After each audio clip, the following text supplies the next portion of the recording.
It's time for us to come together. Daddy changed the world. The pain and power of fatherhood. A Father's Day special event. This is your invitation to get lifted. Sunday, June 21st. Father's Day at 3 p.m. Pacific, 6 p.m. Eastern. Be inspired by a star-powered lineup with Bishop T.D. Jakes, Priscilla Shire, Dr. Eric Mason, boxing legend Sugar Ray Leonard, actor-singer Tyrese Gibson, Kirk Franklin, Hillsong United, Erica Campbell, and many more. Hosted by Bishop Kenneth C. Omer.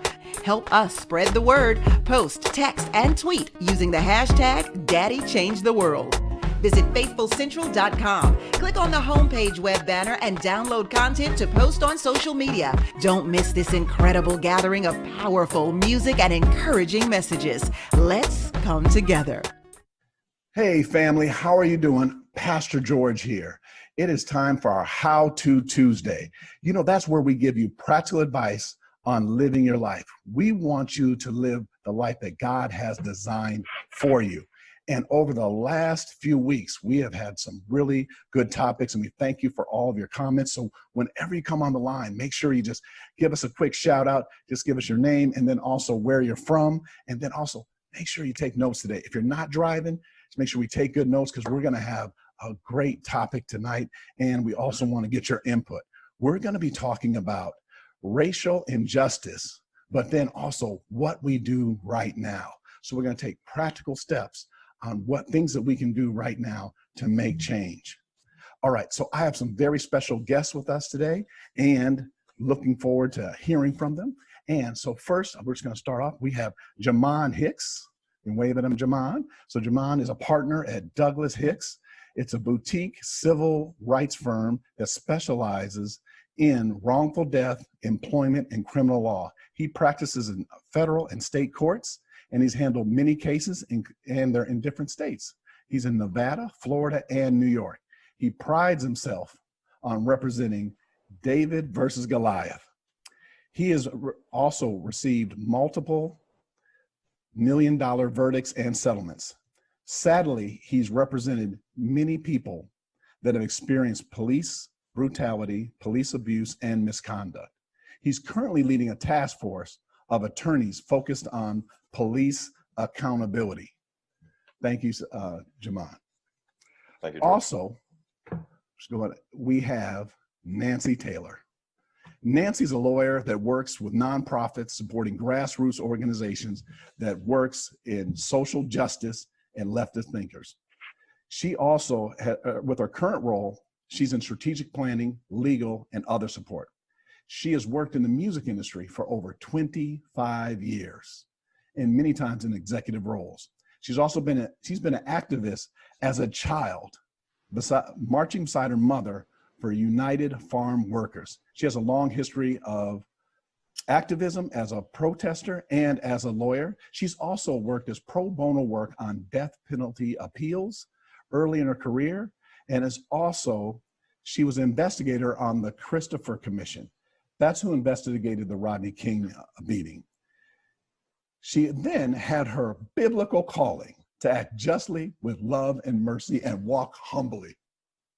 Amen. Nancy is a frequent participant in street protests out there. And also she has helped in the area of justice. And now you see why she's going to be able to add a lot of valuable information in that area. Also, she went to UCLA. So we have UCLA over here, and also went to law. Her law degree is from Berkeley. And she has a master's in divinity from Union Theological Seminary in New York. And then we have my man also, Rondell Estridge, pastor. So Rondell is the pastor of our G1, which stands for what, Rondell? God first. That's right. We put God first in every area. Him and his beautiful wife, Tanae, they serve in our ministry, and I'm looking forward to him having so much input in the area of things that we also need to be doing. One, for us, but also for our children in those areas as well. And then also Rondell, it's going to be a blessing to hear from you. And then, last but not least, The person also that is right next to me, as you see on the screen, is worked in diversity. She also graduated from UCLA sociology, and she's worked for many companies in the area and helping people in the areas of diversity and inclusion and strategic partnerships. And we're going to be hearing from her. And this is my first time doing a How To Tuesday with her. This is my wife, Kimberly Thompson. And honey, how long have we been married? 3 weeks? 3 weeks? 4 weeks? 17 years. Oh my gosh, time sure flies when you have fun. You guys, on June 21st, on June 21st, Sunday, Father's Day, we will be married for 17 years. And wow. I praise the Lord for my wife, and she's a blessing. And I look forward to all of us, what we're going to be sharing and what we're going to be walking through. So, but you guys right now, and then I just want to if we could just kind of make an opening, just a statement. I just want to hit everybody. And this George Floyd case, I think most of you know, or I brought it before, is I'm actually from Minnesota, and this hit me hard, but we've seen how this has affected everybody all over the country. I don't know if it's one of the reasons also because now we've been at home by decree that now everyone has seen this. But this is very significant and different from the other cases. Earlier, Nancy said from the Rodney King to now and the different areas, this is very significant. So, but I just want to ask you, why do you think this case is so significant? And we'll do ladies first. Nancy. Well, thanks, George. I appreciate you inviting me to join the group today. I think this is a unique time. I think,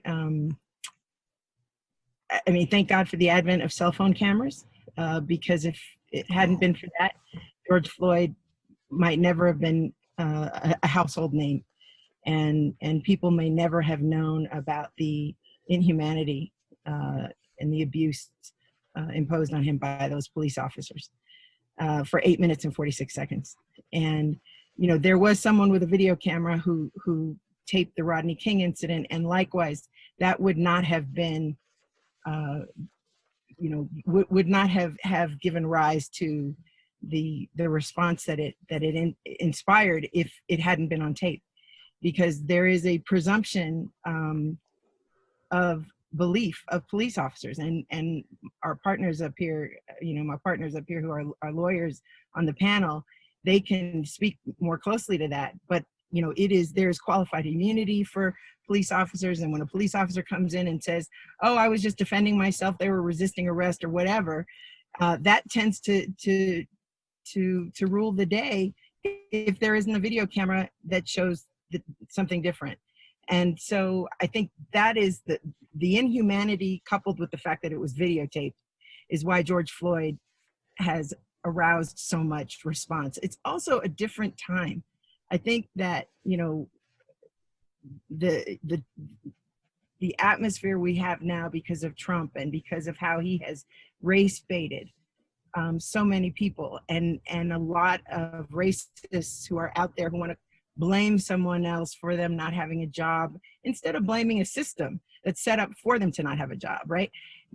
People want to point at someone and be angry, and he has told people that it's okay to say that now and to be vocal with the racism. And so I think that has also made this a moment that's ripe for people of good conscience to rise up and say, no, we don't want this kind of a world. We don't want this kind of a society. We want change. We want people to not be racist. We want people to be anti-racist. And there's a difference between not being a racist and being an anti-racist. Being an anti-racist means that you understand your white privilege and you actively work to bring equity everywhere around you. And so there's a lot I could say. I'll stop because I want the other panelists to speak. Sorry. That is a great, with that and these cameras, you're absolutely right. Next, Kimberly. Sure. I'm just going to add to what Nancy said. It truly is we're in unprecedented times, but yet familiar times, right? And I honestly believe too that this is struck a chord because of we were seeing something that was extremely inhumane, and because of the access of video phones and or video phones and social media, and on top of that, because we have slowed down, I honestly believe we've slowed down. We're on social media, we're having different kinds of conversations, but the world has slowed down long enough to see, this injustice that we've all been experiencing and witnessing, and now they're awake, and on top of that, I'll say, you have a new generation of young people that, young people are not beholden to, they're conscious, if you will. They are also disruptors. They're also not tied to the system, right? And so you have a whole nother generation of individuals that are talking to their parents and challenging the status quo as a result of this. And so I'll say that it's significant because we have an opportunity to seize this moment and really continue to challenge the system. Yes. Now we're going to bring, I'm sorry. That was the best answer anyone's ever given on my show ever, everybody. I just want to say that. Seriously, we're going to Kim's going to come back and comment about what we need to do corporately. You already see where Nancy and where Jaman are going to come from legally and what we need to do in this area. Now, did you also heard my wife threw an alley-oop to Rondell about there's a new generation. And when we talk about corporations, I'm watching corporate executives make decisions. And I partially think their kids are coming home to them saying, this is not right. So I would like to know, Rondell, your opening, and then just what your age and what you're thinking, why this is so significant.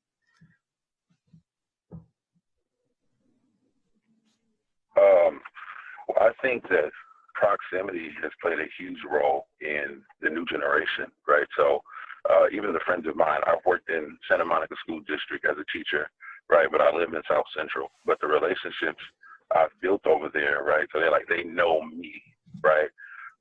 So them knowing me and then seeing George Floyd, right? It is, there's this empathy that's built through our relationship, right? And the kids are a lot more diverse as well. So I think that this generation, right, you can't tell them I only need to have white friends or black friends, right, or you only need to associate with these people, right? They're like, no, I have friends that represent different religious groups, different ethnicities, right, from different parts of town, right? And you can't tell them different. So when they've seen this video, for them, it was like, this is not right, and it humanized us. Even through the children's eyes, right? When you hear George Floyd call for his mom towards the end of the video, right? I think for a long time, we were not humanized, right? We're seen as black men. We're not seen as a whole person, or we don't have feelings, right? Or we, you see that. So I think that seeing the video, it allows you to humanize the black man, right, and to empathize and to say this is wrong. And I think that I think it was Mayor Garcetti, his testimony of his children was really powerful. He talked about his three children, one 11, one 8, and the other one who was 4, and how they processed the event. And I think the 11-year-old, she saw the video through TikTok, which all the kids are on, right? So you can't even shield them from it. Like if you wanted to pass down as a parent some sort of racism, it is very hard to do with social media being out there, right? Social media gives everybody information and access to everything. So even as a Christian, even what I don't want my kids looking at, they end up getting access to. So even if you wanted to pass down prejudice and racism to your children, it would be very, very hard to do in today's time. And so his oldest seen it through TikTok, and he said before he could get through the door, his daughter had the phone up like, this is not right. And he said his 8-year-old son, was in tears saying, Dad, you got to fix this. And it was interesting because the 4-year-old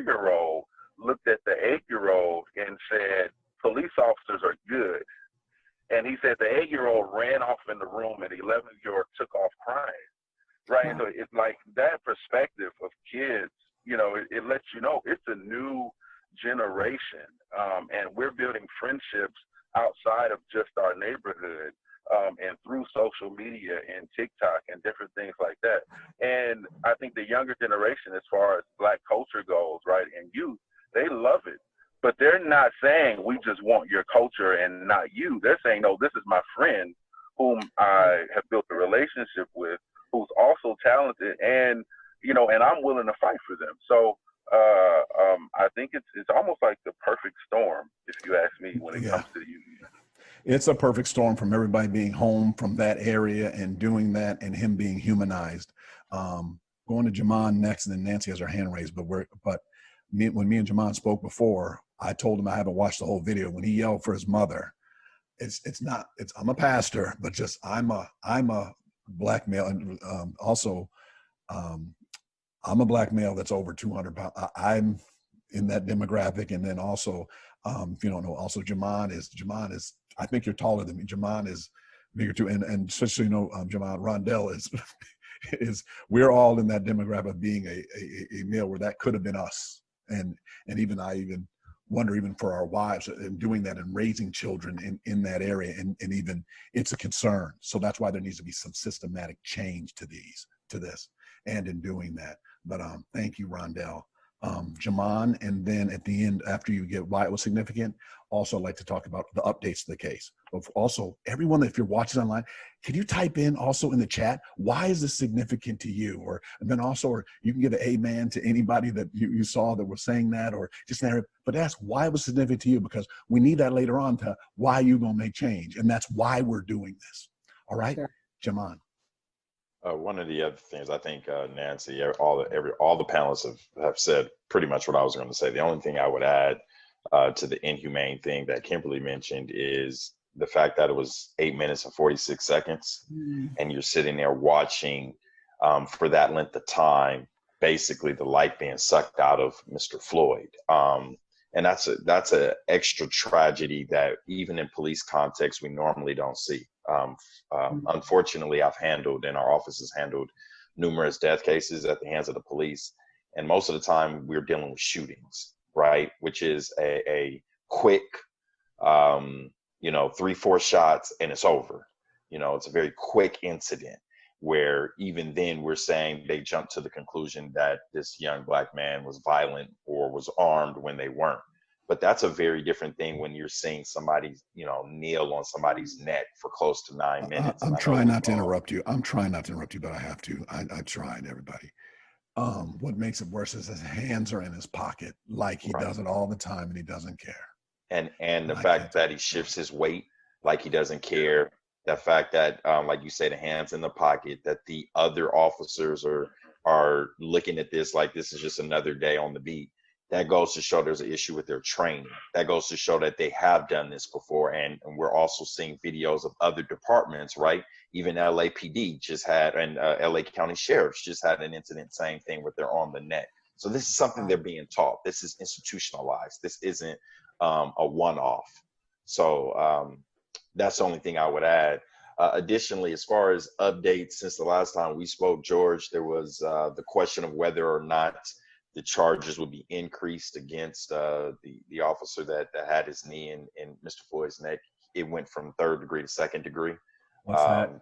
The other officers have been charged as well with accessory. By moving it up from 3rd degree to 2nd degree, it increases his bail. More importantly, it increases the length of time that he would be facing. It makes it a much more significant case, and it's less like in Los Angeles, we have basically 1st degree and 2nd degree. We don't have that 3rd degree. It goes to manslaughter after that. But it makes it less like that it was an accident, and more like you were doing an act with intent to cause significant bodily injury that resulted in a death. So it does increase the charges. I was pleased to see, even though personally I think this is 1st degree, and I think that there is a level of intent when you have almost 9 minutes and someone's dying. But 2nd degree is better than 3rd degree. We're already seeing the officers distance themselves now. They, you know, they're going to say, the other officers are going to say, I didn't know, I didn't realize what was happening. He was standing You in front know, even though there's the other standing angle right in that front of also him. shows that They're they're on standing his in front back of as well. It's, yeah, but what they have to do is try for, because that's going to be their defense, right? How could I possibly have intent? I wasn't on his neck and I didn't realize what was happening.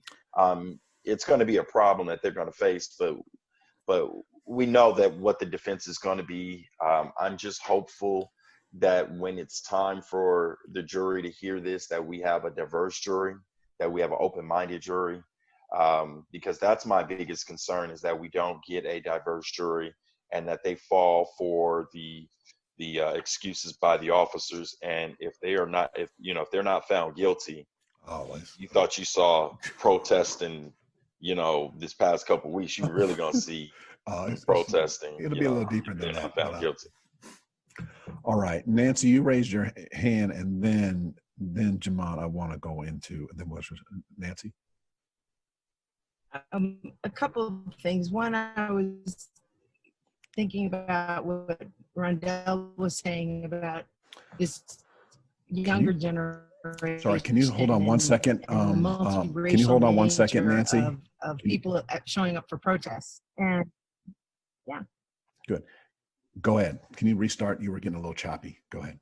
Oh, okay. Sorry. I'm in a place where the internet isn't too strong. I apologize. No problem. Now, I was thinking about what Rondell was saying about the younger generation, and it's reflected in who's showing up to protests and the fact that there are so many white people at protests. I mean, you didn't see that before.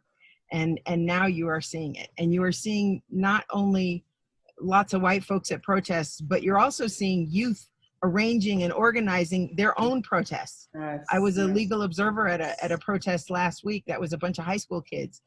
And I was impressed that, a lot of them came with their parents, but most of them didn't. And most of them were teenagers, and they marched 2 miles, from a park in Culver City into LA to a police station. They did an 8-minute and 46-second kneeling on the ground, right? Moment of silence. Right. By the way, 8 minutes and 40 seconds is a really long time. And if you try to do that yourself, try to do a moment of silence yourself for 8 minutes and 46 seconds, you will feel the inhumanity of this. Wow. And how outrageous this was. It's more intense than just watching it. If you experience that moment of silence yourself for 8 minutes and 46 seconds, you understand why he was calling out to his dead mother. You understand, as Jamon said, that the life was seeping out of him, and he knew it. And so he was calling out to his mother. And anyways, that wasn't my point. My point though was that the rage that people are feeling is being shown and manifested in many ways. Some, like Dave Chappelle posted something the other day called 8 minutes and 46 seconds, and it's on YouTube, and it captures the rage, right? But then there's another brother. That's a very unique way how he did that. That's a very unique way he did that. He used comedy. There are people that would, you see, that's an example of what we said earlier. I don't know if it was not that funny. No, but that's the point. Yeah, but a comedian, there are people that watch that wouldn't have watched the other part that can add the significance of that. Rondell, when we preach, you're using an illustration. That was an illustration. Because then you want to know why? At 8:46, what happened to the video? It shut off. And that's a great illustration. Yeah. There's also a kid named Emmanuel Acho who did uncomfortable conversations with a black man. And he did one with Matthew McConaughey that is really great. And it talks about, implicit bias, and it just talks about all sorts of things that are really powerful and important to be discussed right now. And these are tools that you can use, these video clips, to share with friends, not just because you're angry, but because you want there to be some kind. And you locked up on us. So, change. But there needs to be up out of their ignorance. You want people to.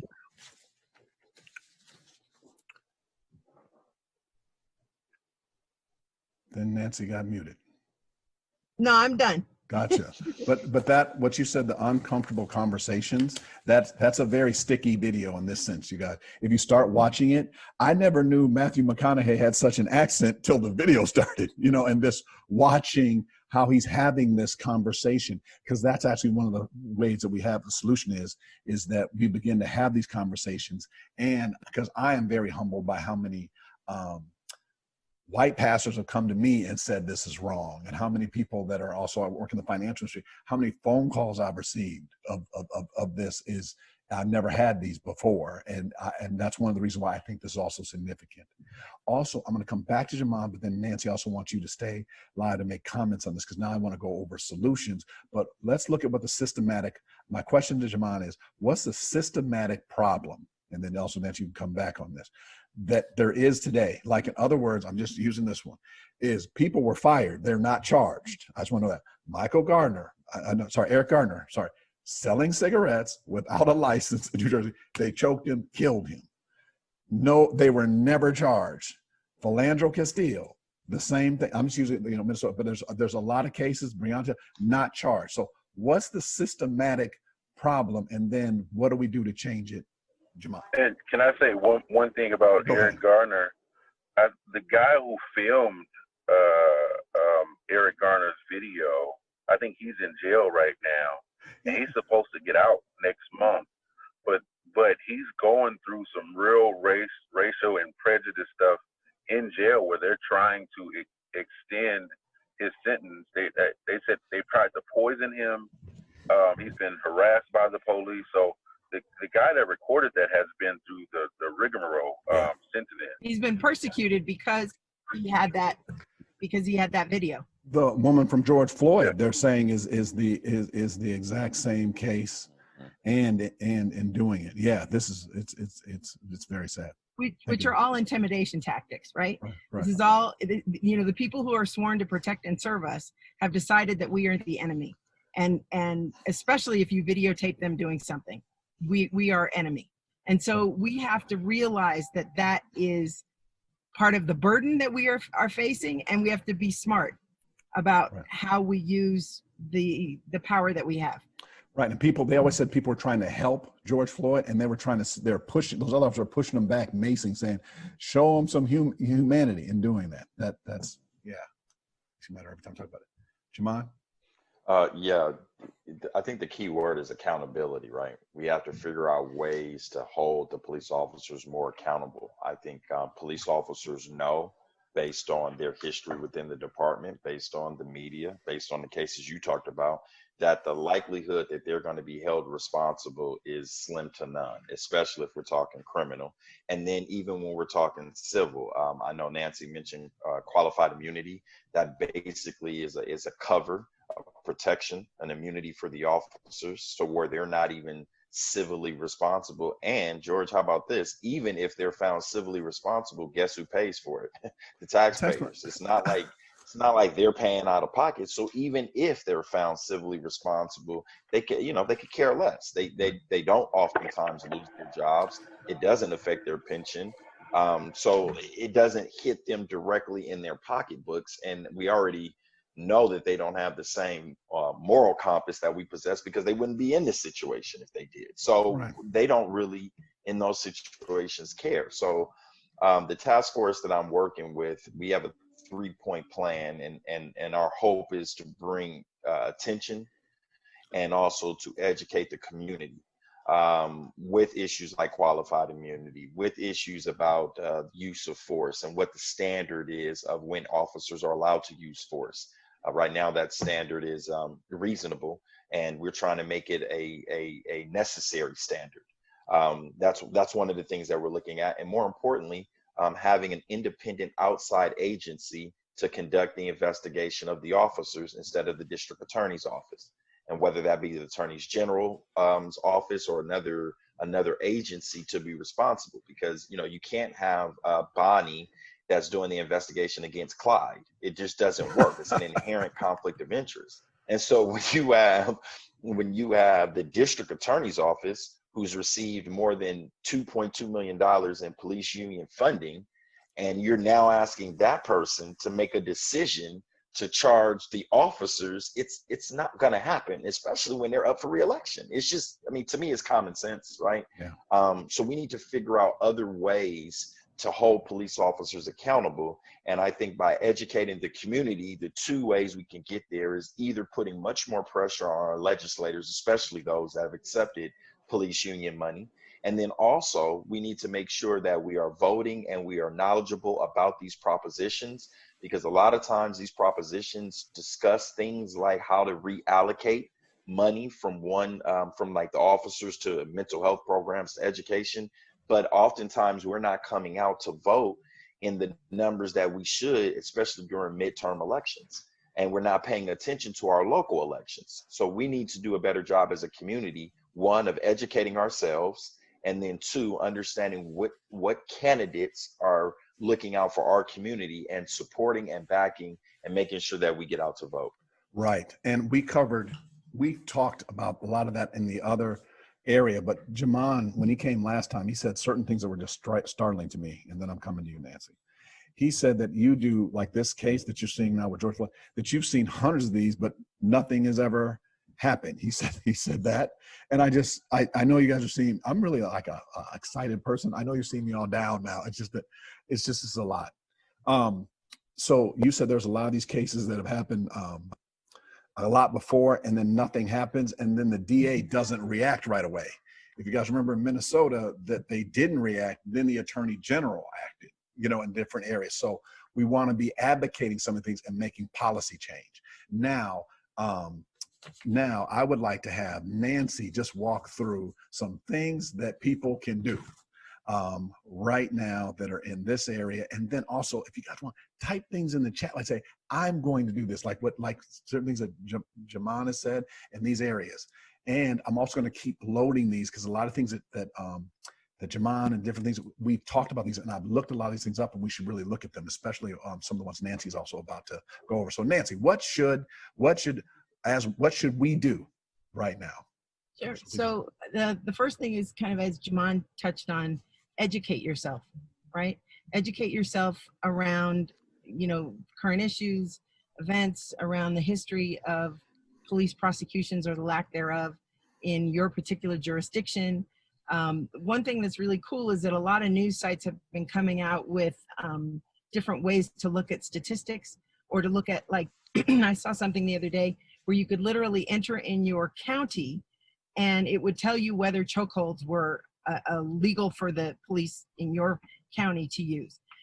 So there are lots of different ways that you can educate yourself. You can also educate yourself with, reading things like James Baldwin, right? Who spoke about and wrote about uprisings in response to police abuse and other injustices back in the 1960s, but his words are still relevant today. Martin Luther King talked about riots being the language of the unheard.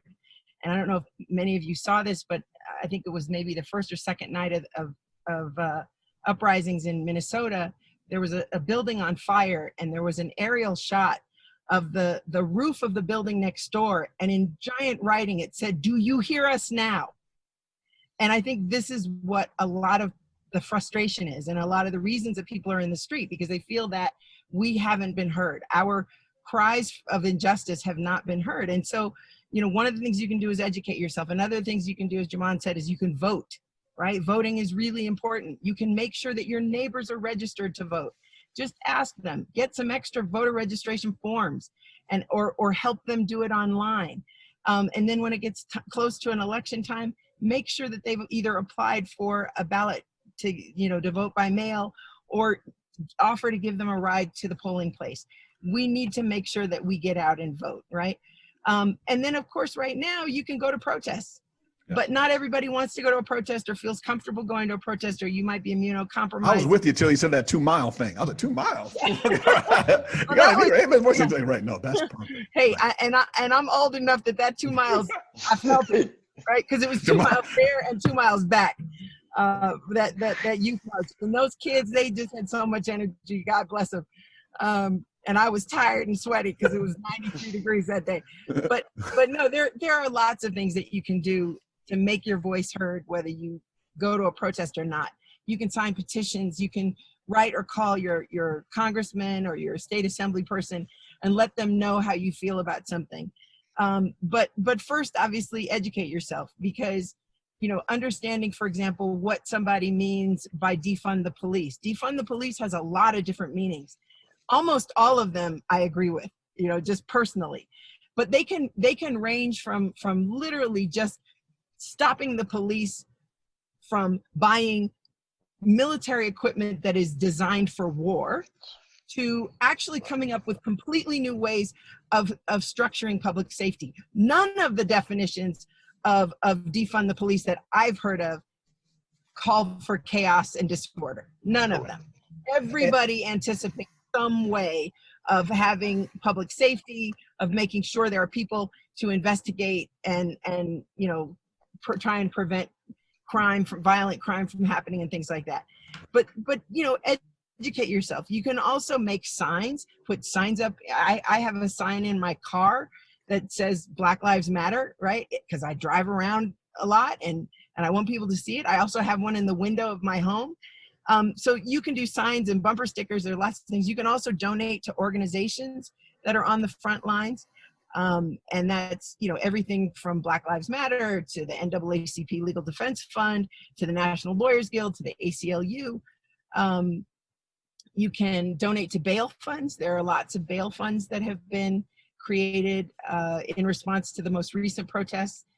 In some places like Los Angeles, the city attorney has decided not to prosecute people who were arrested for violating curfew, for example. But there are a lot of other folks in a lot of other places where they have decided they are going to prosecute people who were arrested for that. And they need bail. And a lot of folks don't have bail money. So that's one thing you can do. So there are really there's a full range of things that you can do if you want to get involved and you want to feel like you're doing something, but you just don't feel comfortable or physically aren't able to go out and be in a protest and add your body to that. Those are good. You guys type those in the chat, what you're going to do. Protest, legal observer. That's awesome. I didn't know there were legal observers there and different things, because if I'm protesting, I'm standing next to you, next to somebody. So how do I find? You don't have to be a lawyer to be a you don't have to be a lawyer. Okay, good. Jamon, I was like, Jamon, you put the green hat on. Let me wear it for 15, because these definitely ain't gonna do. Yeah, nothing's gonna happen. You have to go through a training, obviously, with the National Lawyers Guild, but you don't have to be a lawyer, according to at least the National Lawyers Guild LA chapter. They will train non-lawyers. And remember, what you're doing at those protests then is you're keeping an eye on the police. You're watching what they do. Do they show up in riot gear? Do they block you from street to street so that you are cornered? The protesters are cornered. All of this is really important information if there ever becomes some violent interaction with the police. Sorry, one last thing I meant to mention is that everybody should know their rights. And I've given George a couple of links that he can post in the chat, where you can get a little summary of knowing your rights. That you have the right to remain silent if the police pull you aside. You have the right to refuse to consent to a search of yourself, your car, your home. There's certain things, certain rights that you have that you should know and be aware of. You should always be calm and polite. You don't want to be provocative, obviously. You don't want to lie to the police. But you don't have to really give them anything more than your name and your identification. And you should know that. So people should educate themselves about their rights. Right. Jamon said, don't say nothing to them. Don't say anything. That's the best way to do it. But we got protest, educate yourself. I'll put up some links in that area, sign petitions, make signs. Now, want to switch gears a little bit. So now we know that, and we're going to be active with that. Now I want to switch to what we would do corporately. And I just want to let everybody know, I was tired before George Floyd there was a Central Park incident where a man was bird watching, and then someone said, I'm going to call the police and say a black man, and she did that. Found out she worked at Franklin Templeton. One of the things that I did is I called that company on Monday morning and spoke to people on the executive level of just different areas. So there's different things you can do corporately. But what I want to talk about now is different things that there's also a time right now that we can look at what's happening inside of corporations, because there's the same types of systematic racism that are in corporations. So we're fortunate with us today to have someone that works in the area of diversity and inclusion. And I would like to start by saying the importance. I'd like for Kim to first of all just tell us a little bit about the importance of diversity and inclusion, and then kind of right now, you guys, like, this is the time, like the significance of diversity and inclusion right now. You know what, I appreciate the setup. I am gonna talk about the importance of diversity and inclusion, but I'm also gonna lean into what both Nancy and Jamon said, because there are a lot of individuals that are also protesting corporations, right? So there's a tie-in, and I wanna make a point about that, but diversity and inclusion in general is important to companies because when companies act on these principles, it provides them with a competitive advantage. It sets them apart. It allows them to be distinctive, but it also allows them to get to the marketplace. The other opportunity around diversity and inclusion, it allows for innovation. When you're seeking diverse perspectives, when you have a diverse board, when you have a diverse executive leadership team who is making decisions about employees, about products and things of those nature that's going into the marketplace, it allows for that, some innovation to take place. And so there are a number of things, the research is out there in terms of why diversity and inclusion is important, even from within the workplace, that it allows to create a place of belonging. It's 12:25. It allows for a place of not only belonging, which adds to retention and engagement. Okay, so that's my point about the value of diversity and inclusion and why companies need to adopt that. The other thing that I will add to this concept of protesting, because it's very interesting. I've seen quite a few people, what I would say, they're doing their social media protesting against companies. And there's a lot of value to that because companies are leaning into what the voice of the customer is saying. They are watching social media. They want to know what their customers think. But one thing that I will encourage people to do is not just do the protest, we're going to boycott and take our money away. I think that is significant, but people need to do their education and really understand why this is significant in terms of, as a customer. If you are a shareholder, the company, if their mission statement in general says that they are, their mission is to please, if you will, the shareholders, their stakeholders, which includes customers and their employees. If your voice is loud, but also if your voice is strategic, meaning you're reaching out, using your network to lean into these organizations, they are going to listen to you. Now is the opportunity for us to really think, and I say us, because I am speaking metaphorically for people of color, because you're starting to see, companies really think about it. But what you don't want them to do is just give you lip service. You want them to take action, but you also want them to truly be connected to you as a customer. You want them to see you as human, right? So everything really goes back to, again, we as human beings, we want to be acknowledged. We want people to see us. And so I say that, on the protest side, we have to educate ourselves about these organizations. We need to, educate ourselves. We can't just be, consumers. We really need to do our own education about who's on the boards, who are these leaders connected. And if there's an African-American person on that board, and if you happen to be, in a sorority and fraternity, use that muscle to reach out to them, to share, these concerns, your concern as a customer, or your concern, with your ear to the ground, to the marketplace. I get people call me all the time because they know that I'm connected to this broader LA community. And I try to stay as connected, whether it's to an individual or to groups of people, to best understand what people are thinking, because companies want to hear that. And I just honestly feel like, as a community, as African Americans, we need to lean into that, and we need to, you know, put some structure around it and be strategic about how we're raising our voice. So right. So I want to, so she made some very good points. You guys on the chat, just type in, you know, in these areas. So a couple of things is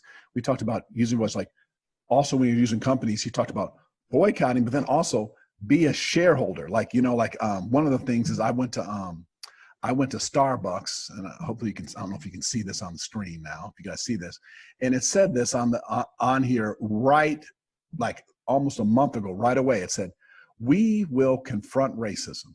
We create a more inclusive and just world. We stand in solidarity with our Black partners. That means people that work there, works there, customers and communities. We will not be bystanders. So I'm seeing corporations do things on different levels. When they're doing earnings reports, when I listen to them and the financially going to do earnings report, they say, hey, your company was doing this. And I'm going to even name a specific one. DocuSign was doing something. They said, hey, before we give our earnings, we just want to let you know we stand with Black Lives. They have Black Lives Matter on the front on their web page. This we haven't seen before. And we want to look at ones that are, and then one, spend money there, but then also become shareholders. I brought this up in our call with Jaman. Is one thing that I'm even considering. I'm not really into guns or different things, but I'm considering getting one and actually being a part of the NRA, because I don't understand why during certain cases they're silent or they don't help in different areas, because there needs to be more diversity in different areas. And we want to make sure we're just not, we want to also encourage us to be shareholders in that. Rondell, I'm sorry. You're going to skip to Rondell, but I do want to add, yes, companies are making statements and that's great. But where we hold them accountable is the actions, right? So it's not just the statement, it's not just them investing into, you know, I would say these social justice organizations, you know, doing a few things. It really is holding them accountable, but it's also watching their actions. You know, that's really where it's at. It's about that movement, not just the statement. Right, and also accountability, that we want to also look at ways that we're going to hold them accountable. And I want to come back to you, Kim, and ask you how we will hold them accountable. In other words, like, are they hiring Are they hiring Black people? Also, what level are the Black people at? And the different areas like that. But I want to come back to you and ask you about how they would be in that area. But Rhonda, I know you're jumped a bit. Would you like to add anything to also that needs to happen corporately? And then I have a question for you about secondary question. Go ahead. Well, just one thing. I know Starbucks is up under some scrutiny right now because of their statement about their employees wearing Black Lives Matter anything. And so, Kim, if you could shed some light on why they couldn't, because I think a lot of millennials and younger people are upset with Starbucks right now. And so you may be able to give some insight as to why they released that statement, so that the ones that are watching this How To Tuesday, when they hear Starbucks, for the young people right now, when they hear Starbucks, they're upset. So you may be able to explain why Starbucks will release a statement like that. To help us out. Okay, I'm going to give you my opinion. Okay, so this is, again, my opinion. I don't know anybody. I mean, I know people in the organization, but this is my opinion. And the thing of it is, and this is what I hope to believe. At that corporate level, they have their COO is an African American woman. Their CDO, their Chief Diversity Officer, is an African American woman. And they have a pretty, I don't want to say diverse executive leadership team, and, you know, throughout their organization. I hope to believe that as they were thinking through this, whatever the decisions that were being made, that they made a decision probably based on the fact that, you know, they're obligated to protect their baristas, their employees. And maybe they thought that, you know, because of this current climate and the circumstances that they had happen in Philadelphia and throughout, they probably didn't want to trigger customers, right? I'm just gonna kind of lean on that. Not being the only answer, but maybe that was the intent, which was probably good, right? Now I'm gonna pivot. People responded, they reacted, which they should, right? But I think the thing to me that I thought was very profound was the fact that they pivoted so quickly. And so you have to give companies credit for making quick decisions and being agile and nimble. They made a decision, the decision wasn't right. And I don't know if they made a statement, apology, et cetera. But what I do know is what I saw is that they pivoted quickly. And then as a result, obviously they gave their employees the green light to wear this badge. But the other thing that I want people to really zero in on, Black Lives Matter means a lot of different things. So number one, it's the organization, it's the political organization, right? It's this advocacy organization. It's a movement, and it also is, just fundamentally is, I want to know you care about me. I want to know that Black lives matter. And so oftentimes, again, we get into this battle about, the company didn't want X, Y, and Z. And again, I don't know what decision was made, but the other thing is, I think oftentimes we just assume that if you're sitting across from me and you say, hey, Kim, I want your company to support Black Lives Matter, and I might get, I might have a concept in my mind, but I don't ask you, Rondell, to say, Rondell, what exactly do you mean? Do you mean the organization, or do you mean the fact that you want the company to say your life matters, and that as a result, I'm looking at you, I'm looking at your career, I'm looking at you from a customer perspective, and I'm also looking at you because I want to invest in you to ensure that you can get up through the pipeline. So exactly what do you mean by that? And oftentimes, again, I got into this conversation with someone else, and again, we're kind of going back and forth, and I didn't really understand what they were talking about. And I zeroed in on the organization, and the epiphany that I got is I'm not against Black Lives Matter. I'm not against the movement. I'm not against the organization, and I'm not against the fact I am strongly for Black Lives Matter because I'm an African American woman. I have sons and kids. That matters to me. But like, if you asked me, if you sat across from me and said, hey, Kim, I want you to invest in Black Lives Matter, I would say, wait, hold up. I need to know more about the organization. I don't know enough about the organization. And I haven't invested in the organization. Now I'm curious now, and I want to do more, but we have to challenge people to really get clear about what do they really mean by Black Lives Matter, but what do you really mean when you really want companies to stand up for you? And I'm 100%, I get it.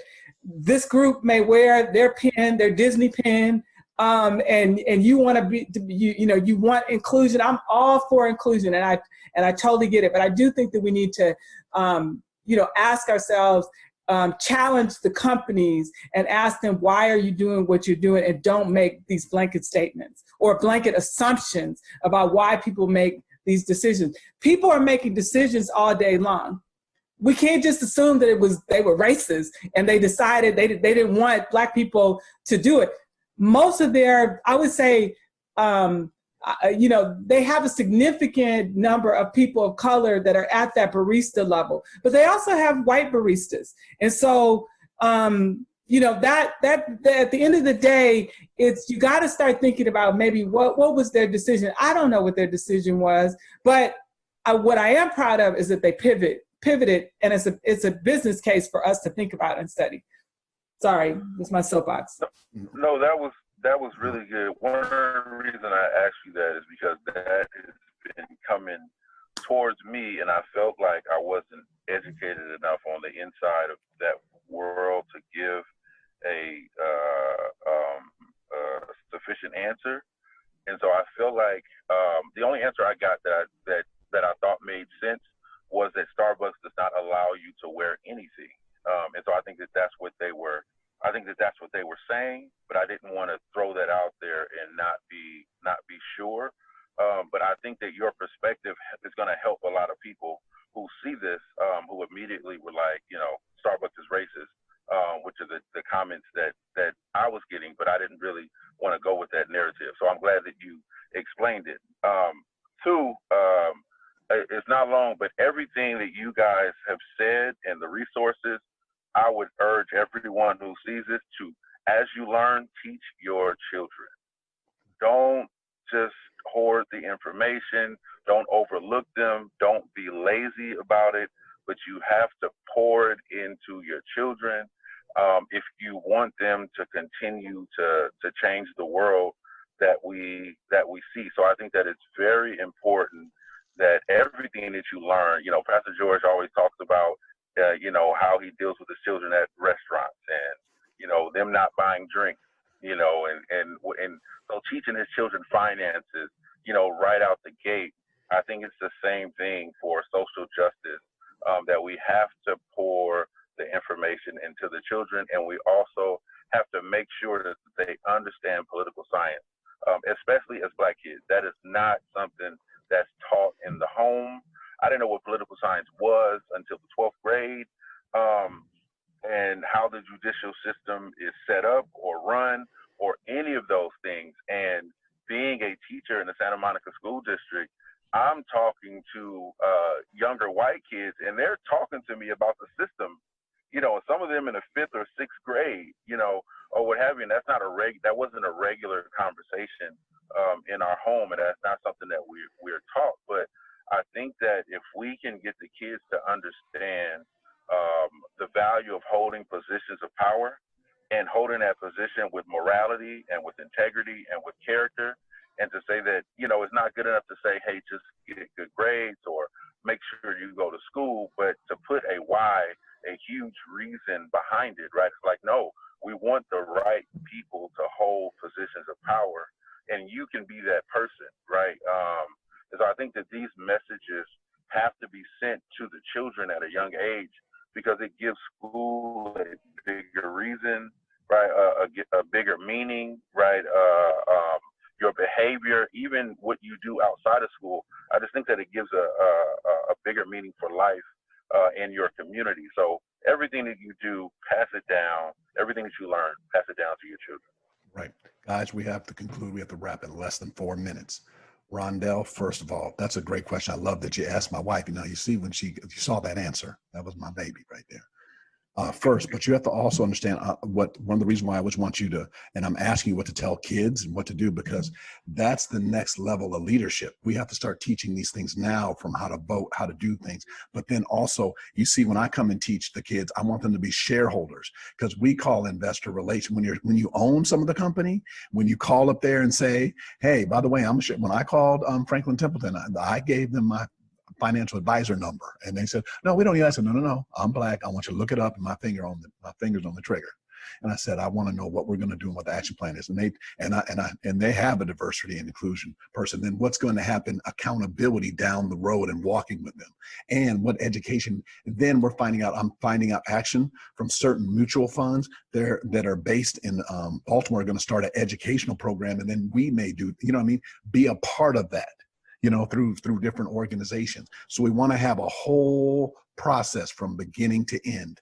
So now what I want to do is just go over parting comments, if there's any other areas, but what they are is just what people should do. But I want everyone listening right now to pull out a piece of paper, also write in the chat what you are going to do now based on what was said in these areas. So I just want to hit first, Jaman, parting comments, but just what people should do specifically in those areas, and then we'll hit Nancy next. Go ahead. One thing that I didn't bring up, George, that I always like to conclude with is the importance of jury service. I know far too often we dodge jury service, right? And it's because we feel like it's too much of an inconvenience on our schedule, and we're thinking too individualistic and not thinking about the community as a whole. You don't know if you're going to be a juror that's picked on a case like a Michael Brown or Eric Garner. You don't know. And if you don't reply to your jury summons, if you don't go to the court and sit there through the process, our voices are not being heard in the jury room. And I think that is also a big thing that's often not discussed. Too often we already have to fight with district attorneys and attorneys trying to kick Black people off jurors. We don't need to be doing it ourselves, right? We don't need to be saying things to get ourselves kicked off because it's an inconvenience. We need to make sure that our voices are being heard, like you were talking about in corporate America, George. It's the same thing in the jury room. We need our voices to be back there so that we can watch and assist justice being administered. So I'll close with those remarks because I always try to remind people the importance of jury service. Right. You guys, jury service, and everyone that's on the chat or everyone that's listening to us right now. Also, this is for you, but also share this with your family. Nancy? Yeah, I was just going to echo that. You know, there are things that you can do in corporate America, in the streets, in the courtrooms, right? And, you know, most importantly, educate yourself, share that education with others. I think this is, I mean, for me personally, I am very optimistic about this moment in time.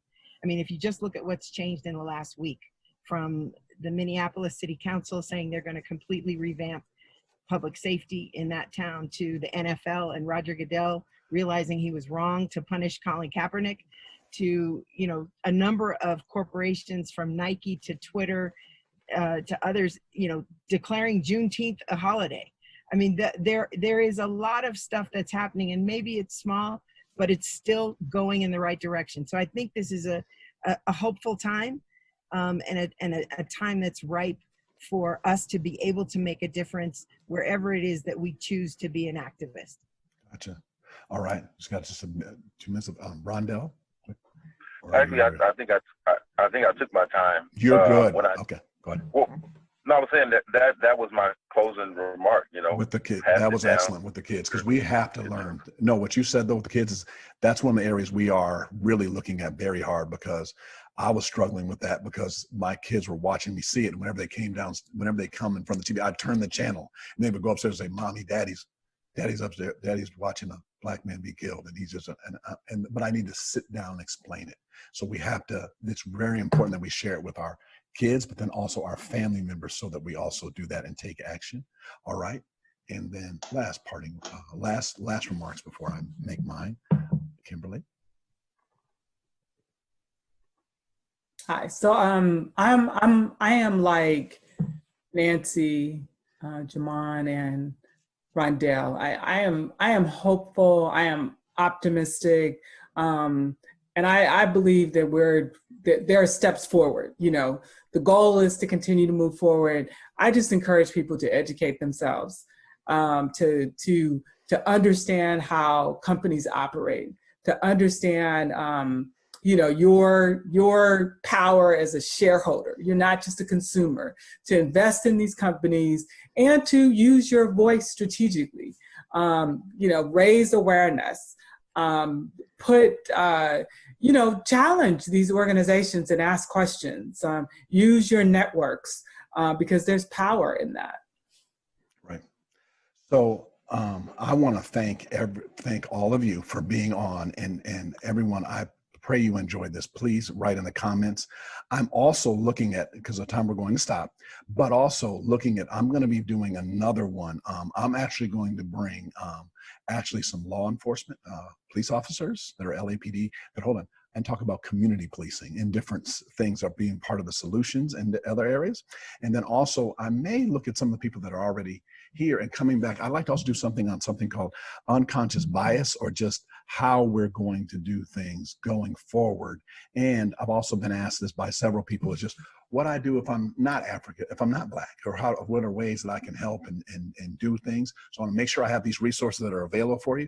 If you like that or any other topics, just type those into the chat. We'll be more than happy to respond to them. Also, our email is fcbcstewardship@faithfamily.org, and you'll be able to, and then also be able to respond back.